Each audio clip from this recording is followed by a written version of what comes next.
Thomas Code. Chapter 11. The Second 18. Ruling Principle. The second 18 is in the first 36. The ruling principle of this 36 is, "Let him who seeks not stop seeking until he finds." The ruling principle of the 18 is, "When he finds, he will be troubled, and if he is troubled, he will become amazed, and he will become king over the all of it." Being troubled and amazed. The second 18 gives effect to the second part of the keystone saying, "And when he finds, he will be troubled, and if he is troubled, he will become amazed."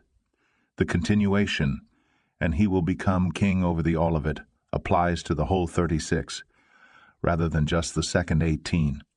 So although the second 18 continues to give effect to the theme of the 36 searching and finding, it turns more negative in emphasizing some of the problems the disciple will encounter and how to overcome them. Before we can look at the structure in detail, we must first look at the reordering of the 18. Reordering the second 18. The reordering follows the same pattern as in the first 18, switching the last saying in the first and second threes, with the first saying in the last and second last threes. We will now see why the new order makes sense. The new first three would involve moving the old 2.16 to 2.3. R. 2.2.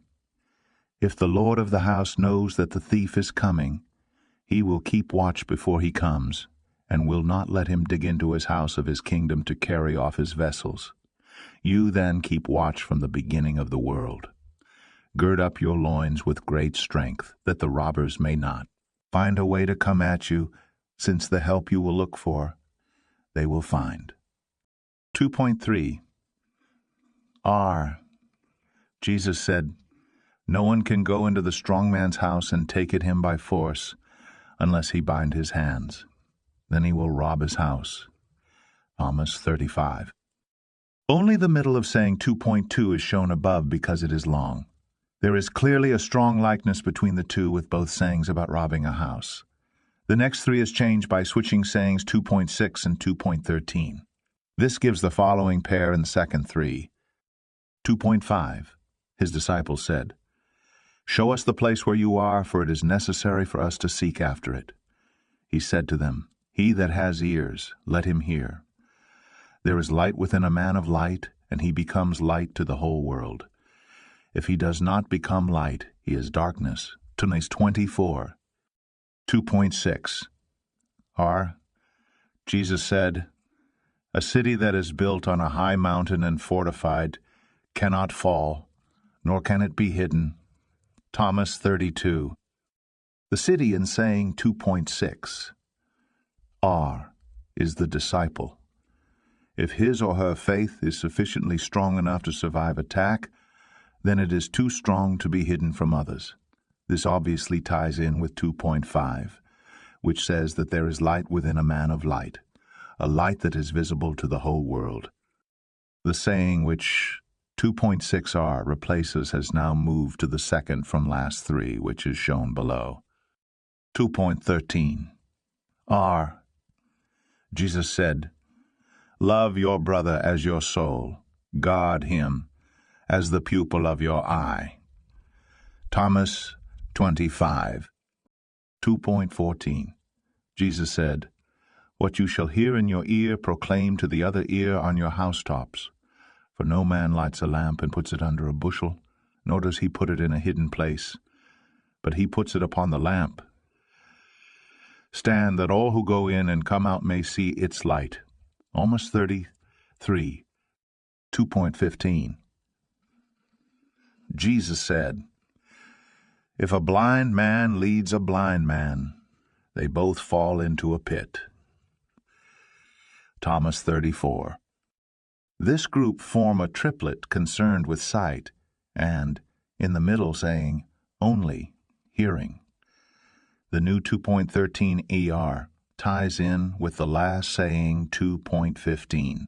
You should guard your Christian brothers and sisters as if they were the pupil of your eye, 2.13r, whereas if both are blind, they will fall into a pit, 2.15.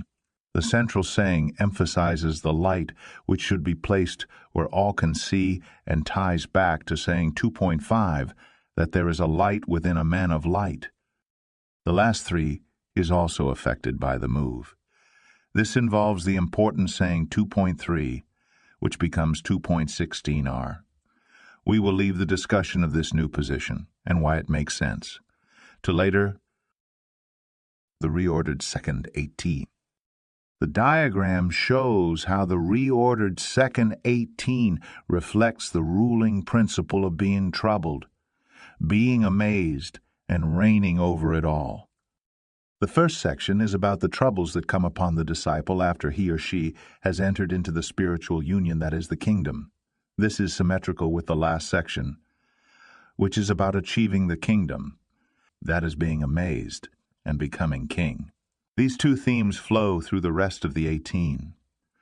The chiastic structure is very evident in the second and fifth threes, which are both concerned with the chosen and with light.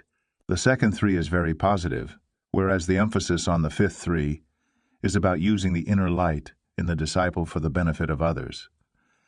The middle six is much more downbeat. It is largely about the conflict between the spirit and the world, but it is also a bit of a miscellany. We will start a more detailed look with the first three that are summarized below. 2.1. The kingdom is like a mustard seed. 2.2. The disciples are like children in a field that is not their own. Beware of the robbers. A man of understanding will reap the fruit.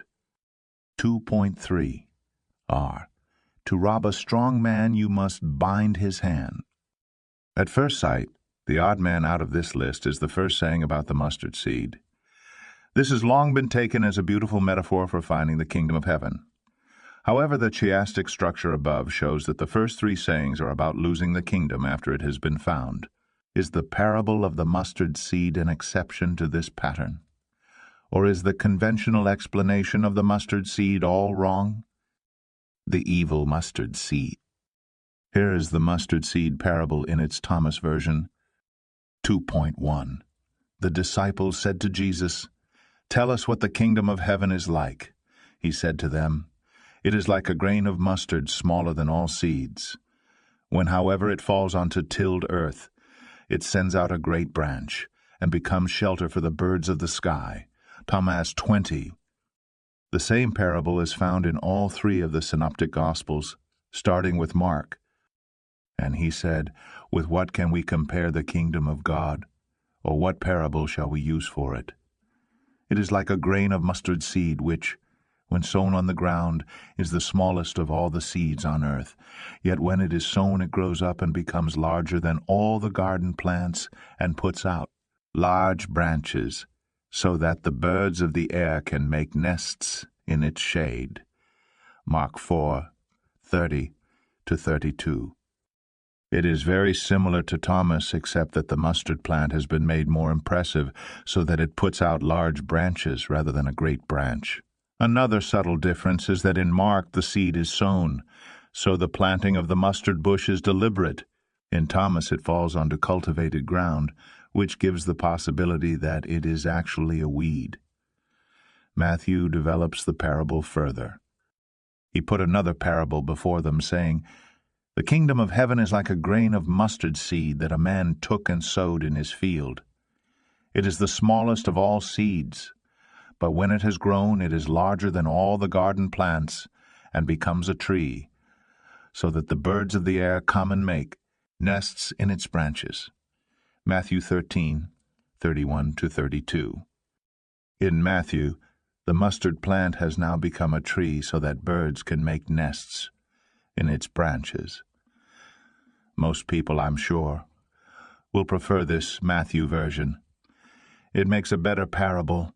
The kingdom of heaven, like a mustard seed, will start as something tiny and insignificant, but it will grow huge and impressive. And this demonstrates what is wrong with the mustard seed parable. It will only work if the mustard plant is impressive. This is why the author of Matthew makes it into a tree. Yet the mustard plant is no tree, nor even a bush. It is a fast-growing scrubby annual that can grow to several feet high. It completes its life cycle, growing and dying, in a single year. There is absolutely no way that birds can make their nests in its branches. The Thomas version, in which it puts out a branch under which birds can shelter, is more realistic. Writing in the 1st century ad, Pliny says this about the mustard plant. This last, though it will grow without cultivation, is considerably improved by being transplanted. Though, on the other hand, it is extremely difficult to rid the soil of it when once sown there, the seed, when it falls, germinating immediately. Pliny the Elder, Natural History, he tells us that the mustard plant grows wild. However, if you want to grow it for food, then, like almost any other plant, you are best cultivating it, giving it space and light and water to grow. Most interesting is what he says about it being a weed. Once it is grown in a piece of cultivated ground, it is very difficult to get rid of because the seeds germinate very quickly and easily. Any gardener will understand this. There is an English gardening proverb that 1 year's annuals give 7 years' weeds. Before herbicides, such annual weeds were very difficult to eliminate from cornfields. They would have to be pulled out by hand, but the seeds would remain in the soil to germinate again and again. So the mustard plant, far from being a great tree, is something that will infest cultivated ground. Some modern commentators have seen the parable as an ironic comment on the kingdom that will spread like a weed, but this is surely projecting modern taste on the past. No one in the 1st century would think like this. The weed, like nature of the mustard plant, shows that there is something wrong with the conventional understanding of the parable. It is not just the mustard plant that is wrong. There are also the birds. Commentators have long wondered what the birds in the parable stand for. We might see birds of the sky as a poetic metaphor for the kingdom of heaven. Yet the Gospel of Thomas explicitly rejects this. Thomas 3 says that if the kingdom is in the sky, then the birds will be before you, implying a negative view of our feathered friends. Another saying with birds is Thomas 86. The foxes have their dens and the birds have their nests, but the Son of Man has no place to lay his head and to rest. The foxes are certainly intended to be negative. For example, in the Song of Songs, they are destroyers of vineyards, and in the Gospel of Luke, Herod is compared to a fox, so we should read the birds as being negative also. Most significantly, the birds that occur in the parable of the sower, Thomas 9. Behold, the sower came out. He filled his hand. He cast. Some indeed fell upon the road. The birds came and gathered them. The birds are clearly malevolent forces that rob the potential convert of the kingdom of God. In Mark, Jesus offers this explanation for the birds. And these are the ones along the road where the word is sown. When they hear, Satan immediately comes and takes away the word that is sown in them. Mark 4:15. So, the author of Mark thinks that the birds represent Satan. In reality, they were probably intended to represent demons who stop a person from properly listening to the word. In the parable of the sour, cultivated ground represents those whose nature can accept the word, so that it can grow within them and yield fruit. The mustard plant is a weed that thrives on cultivated ground, taking away light, water, and nutrients from the crop, and giving shelter to the birds that eat the crop and the seed. Birds would not have been popular on farms in the ancient world. Most peasant farmers were close to subsistence level, with starvation a real and constant threat. The birds are literally taking food from the mouths of the farmers' children. The parable of the mustard seed does not mean what people have long thought it to mean. The mustard seed does not stand for the kingdom, but for a fragment of sinful weakness that enters the heart of one who is already in the kingdom. This weakness might relate to sexuality, or a love of riches, or anger and hate.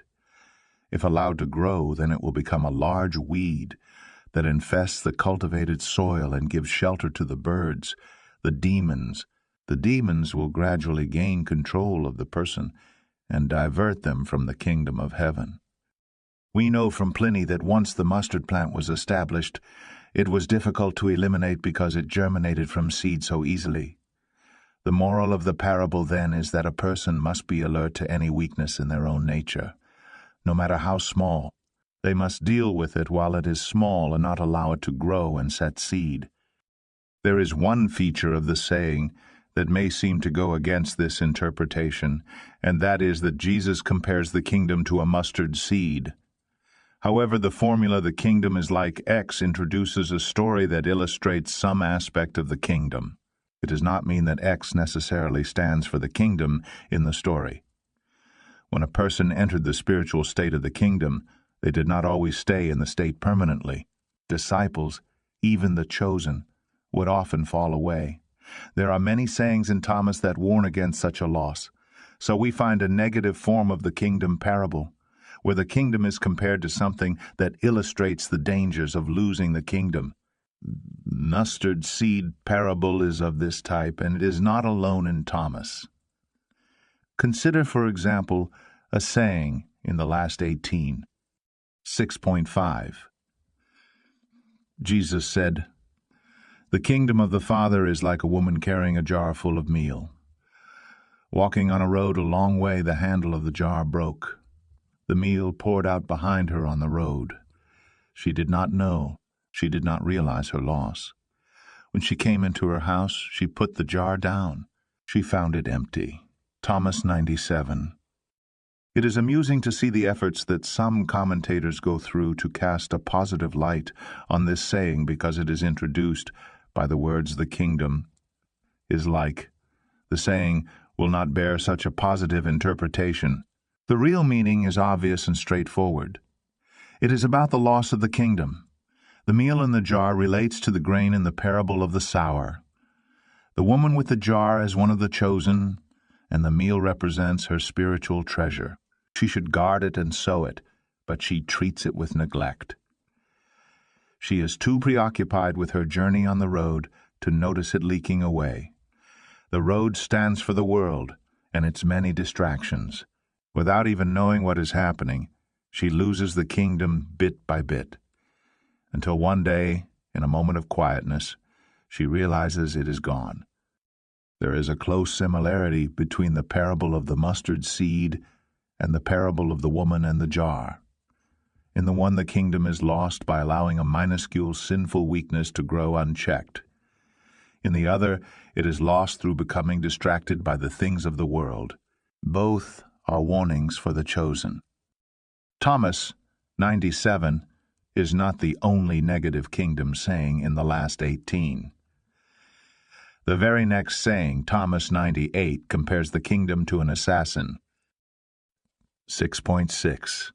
Jesus said, "The kingdom of the Father is like a man wanting to kill a powerful one. He drew the sword in his house and drove it into the wall, that he might know that his hand would be strong. Then he slew the powerful one." Thomas 90. Once again, commentators search for a positive interpretation of this saying. Perhaps it is a trial of strength necessary before the coming of the kingdom. Yet the kingdom would never be compared to a murderer. I believe that it is a universal rule in Thomas that malefactors of all kinds represent demons, which would make the assassin stand for a demon. What then about the powerful one who is the assassin's target?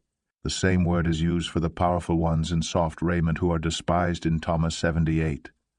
But we have seen how the Gospel of Thomas loves contradiction and frequently uses the same word in both a negative, literal meaning and a positive, spiritual meaning. Power is negative when used to describe the powerful ones of this world, but is also used positively to describe those who reign in their kingdom. The powerful one in Thomas 98 must be the person's spirit, the single one who is chosen. The demon wishes to rob the person of their kingdom by destroying their spirit. But he is too weak to attack the spirit directly, so he will first run the sword through the wall of his own house. What does the house stand for? The early Jesus movement believed that the body belonged to the demons, and it is the body that is the house. In Luke 11:24-26, there is a story about a demon that is cast out of a person and wanders the wilderness before it decides to return to my house from which I came. Finding the house empty and ready, it enters with 7 other spirits more evil than itself. Thomas 98 is telling the disciples that the first attack of a demon will be through their bodies. If the demon succeeds in this trial of strength, then it will go on to slay the spirit. In the New Testament Gospels, demons are shown as causing all manner of psychological and psychosomatic conditions. The people they possessed would harm themselves like the demon-possessed man in the country of the Gerasenes. Night and day among the tombs and on the mountains he was always crying out and cutting himself with stones. Mark 5:5. Even bodily disease could be caused by demons. When Jesus appoints his disciples, he gives them power to cure disease and cast out demons, and it would seem there was little distinction between the two. The demon's trial blow will damage his own house, the body. As well as mental illness and perhaps physical disease, this would also include addictions such as gluttony and drunkenness, as well as going with prostitutes, which could lead to venereal disease. So the body was seen as a battleground in which the chosen fought the demons who were attempting to gain control. We find similar concepts in Paul's letters. He describes how he is tough on his body so that it obeys him. He talks about a thorn in his flesh that made him stronger, some affliction which he fought. And he says that the moral failings of the Corinthians had caused some of them to become sick. Is it significant that neither Thomas 97 nor Thomas 98 is found in the Gospels? Most likely the Gospel writers rejected these sayings because they could not understand why the kingdom should be compared to something negative. The mustard seed parable was included because it was misunderstood, with the Gospel writers thinking the mustard plant was a positive image of the kingdom. We go back to that small detail. In Mark, the seed is sown, whereas in Thomas it falls onto the ground. In Mark and the other synoptics, the mustard plant is a crop. Only in Thomas do we see the truth, that the mustard plant is a weed and the tiny mustard seed is evil. The first 3. If the mustard seed parable is about the dangers of losing the kingdom, it can take its place coherently within the first 3 of the second 18. Let us now look at the other 2 sayings in the 3, starting with 2.2, Thomas 20:1. This saying consists of 3 parts that were probably originally 3 standalone sayings. The first part is about children dwelling in a field. Mary said to Jesus, "Whom are your disciples like?" He said, "They are like children dwelling in a field which is not theirs. When the lords of the field come, they will say, 'Give our field back to us.' They strip naked in their presence to give it back to them, and they give their field to them." The field here stands for the physical universe, including the disciples' own body. The lords of the field are the fallen angels and their servants' progeny, the demons. The Jesus movement believed that the world was under the control of these evil forces. We have already seen how the body was regarded as the house and dwelling of the demons. The disciples live in the physical world in a physical body, but neither body nor world belongs to them. When the lords of the field ask for its return, the disciples are told to strip naked in their presence to give the field back. Why should the disciples have to take off their clothes to give a field back to its owners? The answer is found in the metaphor of the garment that occurs time and again in the early Jesus movement. The garment meant the body in 2 different senses. It stood for both the physical body and the spiritual body. The early Jesus movement believed that humans could only travel to heaven in spiritual form, which involved putting aside their physical garment, the body, and assuming a spiritual garment, the soul spirit. This was true whether the journey to heaven was made after death or in life through mystic ascent. If the latter, then the body would only be put aside temporarily to be reoccupied when the mystic returned to the world. So, if they are to stop living in the field, the physical world, the disciples have to take off their garment, the body, and give it back to its rightful owners, the fallen angels and demonic powers. The saying is an instruction to accept martyrdom without resistance. The evil powers do not rule in their own form, but through their human avatars and intermediaries, the kings and rulers of the world. In a greater sense, the entire physical world is under their power until the apocalypse, so the disciples' body belongs to them, and they can demand it back. The disciple must offer none, resistance to evil, in evil's rightful domain. There is a similarity here with the saying about money and taxes. One should give to Caesar what belongs to Caesar. Money is inherently evil and belongs to Caesar, so it should be returned to him when he asks for it. The next part of the saying is about robbers. Therefore I say this, if the Lord of the house knows that the thief is coming, he will keep watch before he comes, and will not let him dig into his house of his kingdom to carry off his vessels. You then keep watch from the beginning of the world. Gird up your loins with great strength, that the robbers may not find a way to come at you, since the help you will look for they will find. Robbers are malefactors and so stand for demons. We have just seen the demonic powers called lords of the field, so why are they now robbers? The reason is that the first part of the saying concerned the physical world and this part concerns the kingdom of heaven. The demons are now attempting to take what does not belong to them, to rob the disciples of their kingdom.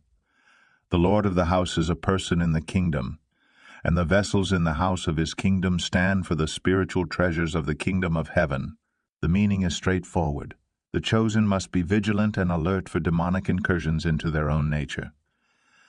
The last part of the saying is about the harvest. May there be among you a man of understanding. When the fruit was ripe, he came quickly, his sickle in his hand, and reaped it. He that has ears to hear, let him hear. The fruit is the fruit of the kingdom. It is the end result of the process that starts with the sowing of the seed. The chosen yield fruit to God through their behavior. This saying is inducing a sense of urgency into the disciples. The best way to repel the demons is through harvesting the fruit as soon as it is ready rather than letting it wither on the vine. The disciple must live in their everyday lives the kingdom of God while they are able, for who knows when their body will be required of them, and they must be alert to the moment when others have completed their own spiritual development and are ripe to be harvested, to be initiated into the kingdom. The disciple must not delay. The final saying in the three is as short as the previous saying was long. 2.3 R. Jesus said, no one can go into the strong man's house and take it in by force unless he bind his hands. Then he will rob his house. Numbers 35. The one who would rob the house is a demon. The strong man is one of the chosen, male or female, and their house is the kingdom. The demons want to take the strong man's house, meaning to deprive them of the kingdom, but they are too weak to attack the strong man directly. This is similar to the parable of the assassin. However, in this saying the demon weakens the strong person, not with a trial of strength, but by binding. This can only mean the cares that bind. The chosen are weakened by anxiety and by the worries of the world. Many of these cares came from being married and having children. Paul tells his readers that it is better to be unmarried, because being married will bring many troubles to the Christian. As the church developed, this was to become a moral difference, with the married being regarded as weaker than those who remained single and pure. But originally, this was simply a matter of practicalities. If you had children, you would have to spend your time working to feed them. You could not obey the instruction to become passers-by. Thomas 42. Commitments drag you into the world and threaten to make you part of the world. If you become obsessed with worldly worries, you will lose the kingdom. This is a warning rather than a rule, and most members of the early church would still have been married. This leaves the mystery of the three disparate parts of 2.2. Many of the sayings that make up Thomas must have circulated for decades, before the gospel was assembled as a whole. So it is likely that the three parts of 2.2 were originally separate sayings that the compiler of Thomas has conjoined. The three do form a natural sequence, starting with a warning that the demonic powers can at any time claim back the disciple's body, followed by a warning about the same powers attempting to rob the disciple of their spirit, and finishing with the urgency of yielding the fruit of the kingdom. Yet the combination still gives a rather odd, disjointed feel due to the different metaphors in the three sections. The motivation for combining multiple sayings into one may have been to give the correct total sayings count of 108, or to implement the desired structure of the gospel, or both of these at once. In the case of 2.2, the combination enables the saying to link into other parts of the gospel in three different ways. Part 1 links in with the symmetrical last three, which are all about the garment. Part 2 ties in with the other two sayings in the first three. All are about the dangers of demonic attack, and they form a symmetrical threesome. 2.1 is a warning about not allowing any sinful weakness to become established, no matter how small, because this will give shelter to the bird's demons. 2.2 is a warning be on your guard and to be strong against demonic attack. 2.3 is a warning not to allow yourself to be weakened by the cares that bind. Part 3 links to the first three of the symmetrical fifth 18, which starts with a saying about the need for laborers for the harvest. So the saying is not a random amalgamation of the parts, but a carefully crafted whole. The last point, about the link with the fifth 18, is significant because both of these 18s have a theme of discipleship. The discipleship theme is present in the first three, with the sayings warning of the dangers facing the chosen, but becomes more developed in the following three, which we will look at now. The second and fifth threes. Like the first three, the second three are also about the chosen, but they are much more positive in tone. The three sayings are shown below. 2.4 Jesus said, I shall choose you 1 out of 1,000 and 2 out of 10,000, and they shall stand as a single one. Amos 23. 2.5 His disciples said, Show us the place where you are, for it is necessary for us to seek after it. He said to them, He that has ears, let him hear.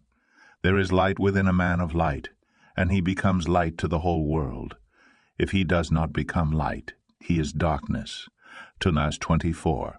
2.6r Jesus said, A city that is built on a high mountain and fortified cannot fall, nor can it be hidden. It starts with those who are chosen. We have seen the symbolism beneath the numbers, 1 in 1,000 and 2 out of 10,000, and the significance of the single one. Thomas' sayings carry multiple meanings, and we should not forget the simple literal understanding that the chosen are very few in number. In the second saying, the disciples ask where Jesus is because they must seek after him. He does not answer directly, but says there is light within a man. Person of light. If a person does not become light, then he or she will be darkness. Jesus is not in a physical place, but is spiritual in nature. He is the light within which transforms the nature of a person until that person becomes a light to the whole world. We find the same idea that Jesus is light in the Gospel of John. The idea that Jesus is the light within the disciple ties in with the numeric symbolism of the previous saying. We have seen this represents God 3, Jesus 2, and the disciple 1. Jesus is with the one to make it 2, a concept which is found in the three God's saying, which is positioned in the identical location to 2.5 in the following 6. The last saying builds on the idea of the disciple as a light to the world. It uses a metaphor that to be defensible against invaders, a city must be situated on a high mountain. However, it is then visible for many miles around, and cannot be hidden. In the same way, if the disciple is fortified against demonic invasion, their faith must be so strong that it is visible to all. The sayings in the three have a coherent message. We start with the chosen, who are few in number, and who are the single ones in the sequence 3, 2, 1. Then we have Jesus as the light within a person of light, which is visible to the whole world. The disciples must become a person of light, or they will be filled with darkness. If they are a person of light, then they will be like a city on a mountain which is impregnable, but which cannot be hidden. If the mood of the first three is to become troubled, then the mood of this second three is to be amazed. In the central six, the trouble theme will emerge again, but we will jump ahead to the fifth three. This is symmetrical with the second three, and the two form a chiastic whole. The emphasis in the second three was the disciples becoming chosen and becoming light. The fifth three is all about using that light to become the light for others. We have the same pattern as the second three, with the first and last saying being short, and the middle saying a little longer. 2.13 R. Jesus said, "Love your brother as your soul, lopsychep. Guard him as the pupil of your eye." Thomas 25. 2.14 Jesus said, "What you shall hear in your ear, proclaim to the other ear on your housetops. For no man lights a lamp and puts it under a bushel, nor does he put it in a hidden place, but he puts it upon the lamp. Stand, that all who go in and come out may see its light." Amos 33. 2.15 Jesus said, "If a blind man leads a blind man, they both fall into a pit." Thomas 34. The first mentions the eye, the second the ear, and the third implies the eye. Through blind. The central saying is about proclaiming what is heard, and about not hiding the light under a bushel, but placing it where all can see. This saying is symmetrical with 2.5, where there is light within a person of light, and it lights the whole world. The first saying tells the disciple to love their brothers and sisters, then guard them as the pupil, apple, of your eye.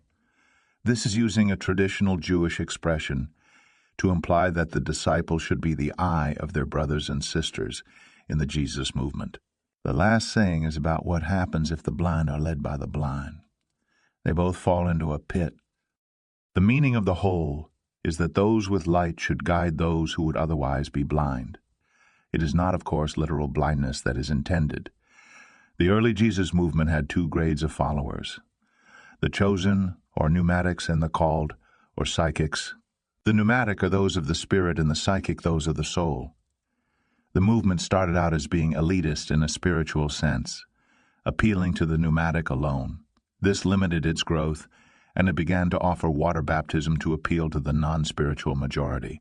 Very quickly the church became dominated by the psychics, the Christians of belief rather than gnosis, and it is these psychics who are called the blind.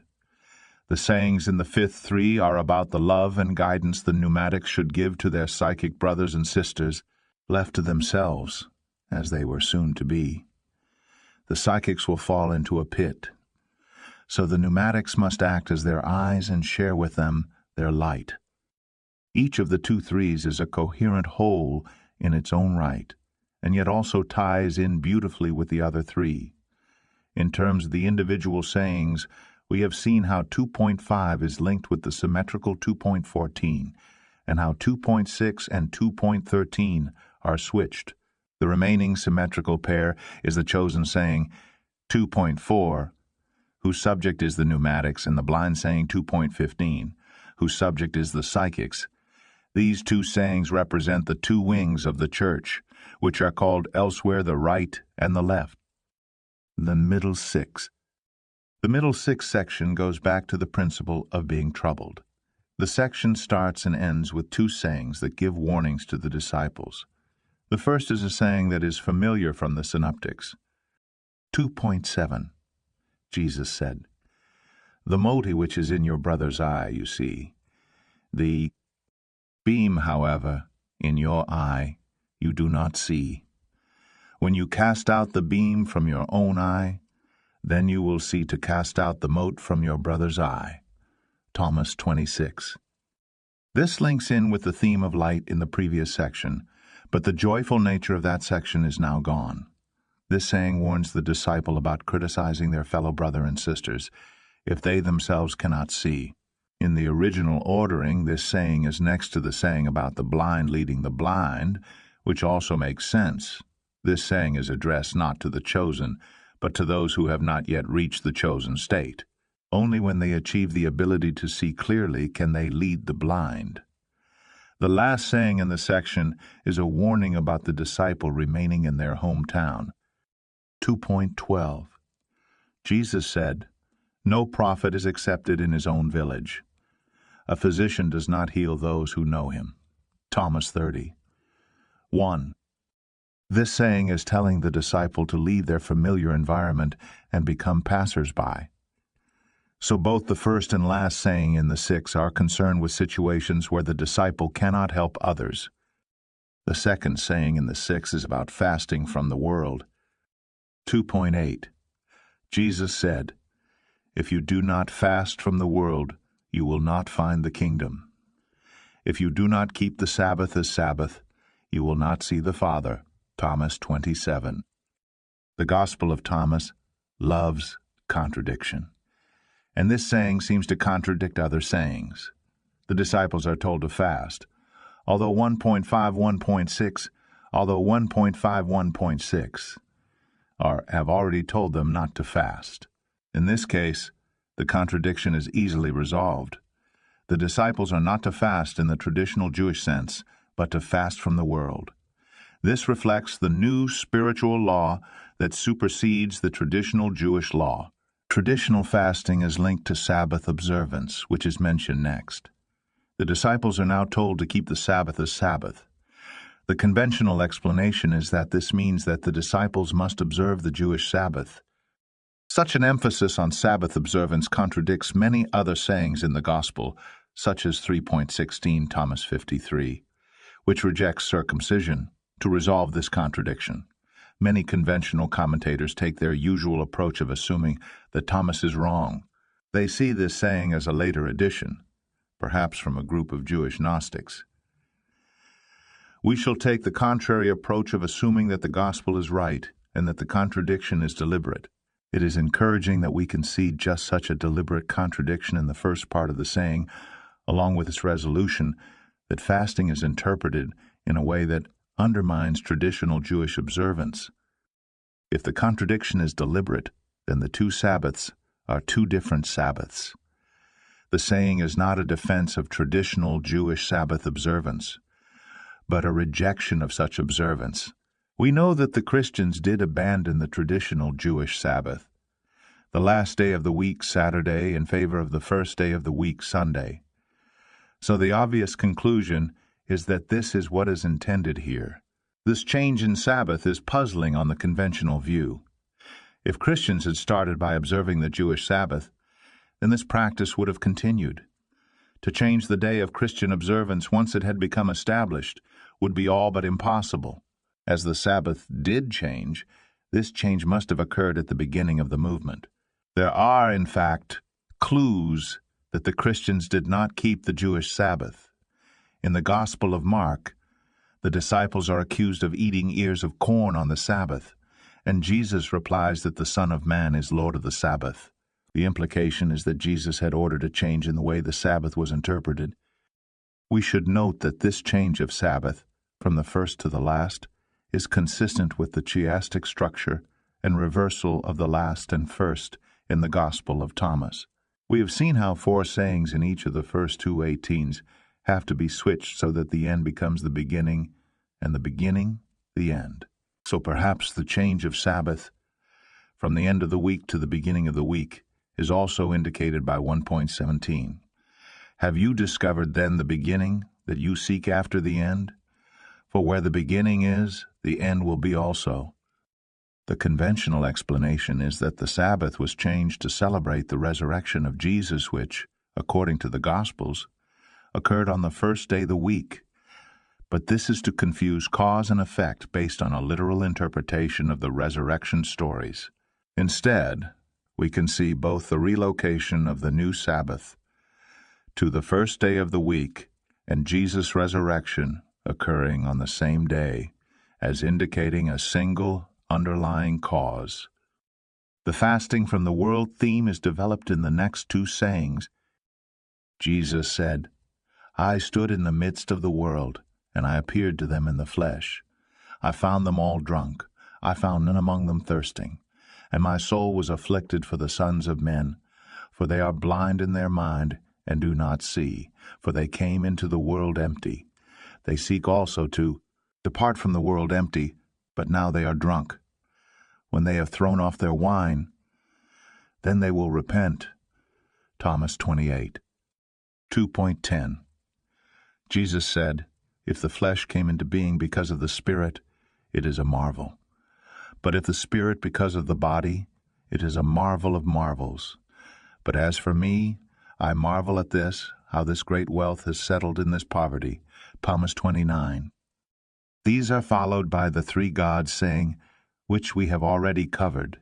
The central point of the second 18 comes between these two sayings, so they are symmetrical with each other. The first has the vocabulary associated with the psychics. Jesus' soul, psyche, is afflicted for the sons of man who are blind in their mind. The terminology links this saying to the fifth three. Those of the soul are drunk, not with literal drink, but with the things of the world. This contrasts with the spiritual drunkenness in saying 1.12, where Jesus says that Thomas, representing the mimetic, is drunk with the spring, the Spirit. He has measured out. We have a similar imagery towards the end of the Gospel in saying 6.15, where if the disciples drink from the mouth of Jesus, meaning to listen to his words, the hidden things become visible. The two sayings are linked by the theme of the flesh against the soul spirit. In the first saying, Jesus appears in the flesh, standing in the midst of the world. He sees that the psychics have become drunk by the flesh world, although they came into the world with nothing and must depart with nothing. They are drunk, yet there is a message also of hope, for they will repent. The second saying is about the relationship between the flesh and the spirit. Did the body come into existence because of the spirit, or did the spirit come into existence because of the body? The first represents the primacy of the spirit, the second the primacy of the body flesh. The saying depreciates the body and indicates that it was the spirit that came first. If the body was created to hold the spirit, it would be a marvel, meaning that it is unlikely, but it would be a marvel of marvels if it were the other way around. These central two sayings summarize the two themes of the second 18, being troubled and then amazed. The soul exists between the two poles of the body, being troubled, and the spirit being amazed. It is corrupted by its thirst for the things of the world, yet it contains the seed and promise of redemption. The proper role of the body is as the container for the spirit. The spirit does not exist for the purpose of the body. It is the spirit that is the subject of the final climactic three of the 18. The last three. The last three of the second 18 are also the last three of the first 36. We would expect this section to end with a bang, and it does. This is where the first 36 reaches its climax of being amazed and becoming king over everything. In the reordered version, it starts with one of the most important sayings in the whole of Thomas. 2.16. Jesus saw some little ones at the breast. He said to his disciples, "These little ones at the breast are like those who enter into the kingdom." They said to him, "Then, if we be little ones, shall we enter the kingdom?" Jesus said to them, "When you make the two one, and when you make the inside as the outside, and the outside as the inside, and the upper side as the lower side, and when you make the male and the female into a single one, that the male be not male, nor the female female, when you make eyes in the place of an eye, and a hand in place of a hand, and a foot in place of a foot, an image in place of an image, then you will enter into Thomas 22. To call this enigmatic would be an understatement. It starts by Jesus and his disciples seeing some babies breastfeeding. Jesus says that those who enter the kingdom are like these babies. The disciples ask, quite reasonably, whether, if they become little ones, they will enter the kingdom. But instead of a simple answer, Jesus gives them a formula. Make the two one, the inside as the outside, the upper as the lower, the male and female into a single one eye, hand, foot in place of an eye, hand, foot in place of an image, in place of an image. This is a formula of twinship, where the two twins are mirror, like images of each other that merge into a single whole. One of the twins is male and the other female, so the whole is hermaphrodite. One of these twins is the body-soul, and the other the spirit. The spirit is above and outside. The body is below, and the soul inside it. The early Jesus movement believed that a person's spirit was of the opposite sex, so the combination of the body, soul, and the spirit becomes the divine marriage. If the disciple was to ascend to heaven, they must leave their fleshy body behind and put on their spirit body. As we have seen from the first three of the second 18, the physical and spiritual bodies were both called garments. The physical and spiritual bodies were both called garments. It is this garment analogy that we find the final saying of the 18. 2.18. His disciples said, "On what day will you appear to us? And on what day will we look upon you?" Jesus said, "When you strip naked and are not ashamed, and take your garments and put them beneath your feet like little children and trample them, then you will see the Son of the Living One, and you shall not fear." Psalms 37. In order to see Jesus, the disciples must take off their garments, which means the body. In the first three, putting off the garment meant accepting martyrdom, but in this final three, it is about the mystic ascent in which the body must be put aside to see Jesus. Another theme that appears in this saying is that of the child. Those who take off their garments are like little children. This ties back to the first saying in the three, where those who enter the kingdom are like babies. In one of the two middle sayings, Jesus says that those who were drunk came into the world empty. They seek also to depart from the world empty. It would seem that being empty means not being filled with worldly desires, possessions, and fears. Those who are full of the things of the world are weighed down and cannot ascend to heaven. There is another link to the child theme, saying 2.16. R is in the same place in the second 18 as saying 1.16. R. In the first 18, the man aged in days will not hesitate to ask a little child of 7 days about the place of life, and he will live. A little child of 7 days is a baby before circumcision on the 8th day. So in a literal sense, both 1.16 and 2.16 and 2.16 say that you must become like a baby to enter the kingdom. This only leaves the middle saying of the last three, which is also about garments. 2.17. Jesus said, "Do not be anxious from morning to evening and from evening to morning about what you shall put on." Psalms 36. This seems to be comparatively mundane, warning the disciples about attaching too much importance to clothes. However, the Greek papyrus has a much longer version. Jesus said, "Do not fret from morning until evening and from evening until morning, nor about your clothing and what you will wear. You are far better than the lilies that neither card nor spin. As for you, when you have no garment, what will you put on? Who shall add to your stature? He will give you your garment." Psalms 36. Papyrus. DeConnick suggests that this longer version was shortened in the Coptic because of the apparent inconsistency with the following saying.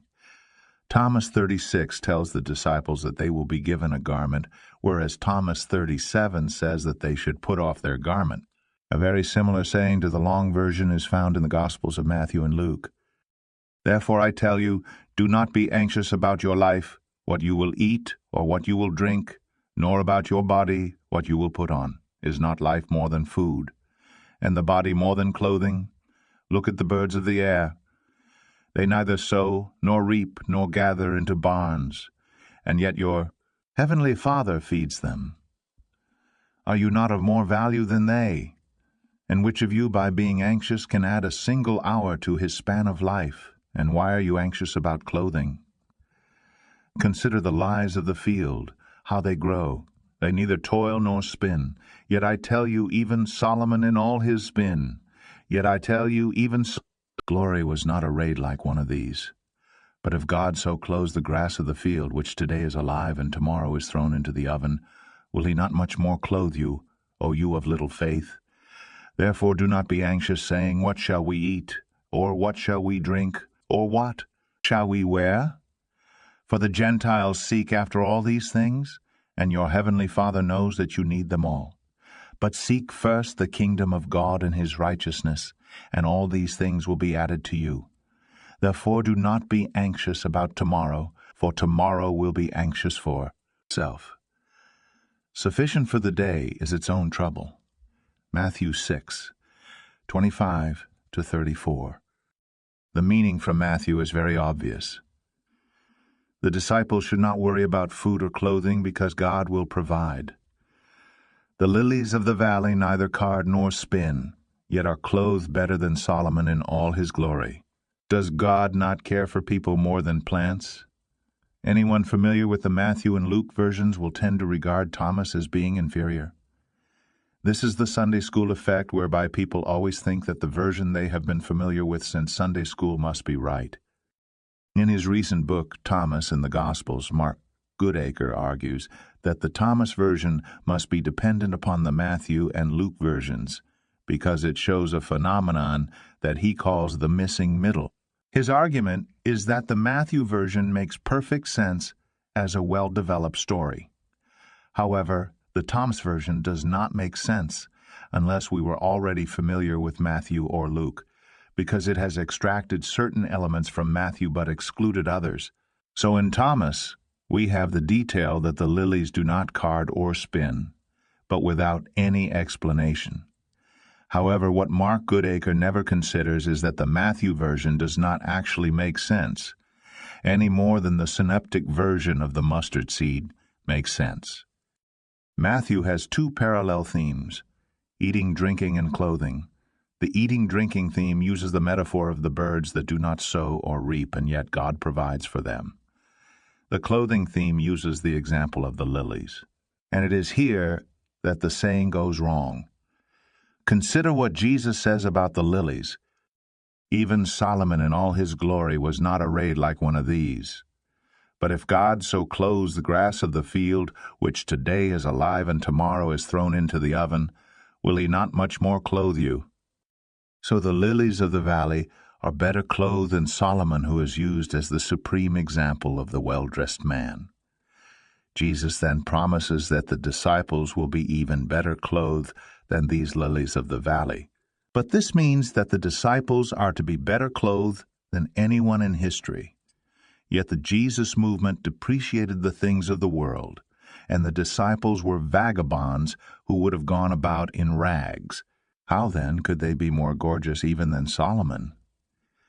Clearly, it is not literal garments that are intended, but the spiritual garment. This is the obvious meaning of the ending of the Thomas saying. As for you, when you have no garment, what will you put on? Who might add to your stature? He will give you your garment. Here there is a switch from the literal garment. Here there is a switch from the literal garment of the body. This is the meaning of the odd expression, who shall add to your stature, which means who can make your body bigger. God has power over the physical body. He could even make your body taller, yet he will do better and clothe you spiritually. This is the only meaning that makes sense of the metaphor of the lilies of the valley. But the Matthew version cannot support this interpretation because of the parallel structure between eating and clothing. In the Matthew version, eating is literal eating, so clothing must be literal clothing. We also find eating at the beginning of the Thomas Greek version, but it is not developed in the same way as in Matthew. The eating theme is not present at all in the Coptic. It seems likely that several different versions of this saying were in circulation, and that neither the surviving Greek nor Coptic exactly represent the original saying. We can attempt to reconstruct this original using both versions. 2.17 Jesus said, "Do not be anxious from morning to evening and from evening to morning about what you shall put on. You are far better than the lilies that neither card nor spin. As for you, when you have no garment, what will you put on? Who might add to your stature? He will give you your garment." Thomas 36 reconstruction. This would make perfect sense. The whole is a play on the literal garment of clothes, the physical garment of the body, and the spiritual garment. The saying, then, ties in with 2.2, where the physical garment, meaning the body, has to be discarded, and the other sayings in the last three, where the body is replaced by the spiritual garment. What has happened is that the author of Matthew has struggled with the meaning of this saying. He has understood the first part and has developed this into his story, incorporating the elements of the continuation, but distorting their meaning in the process. So the best explanation is that Thomas came first and Matthew second.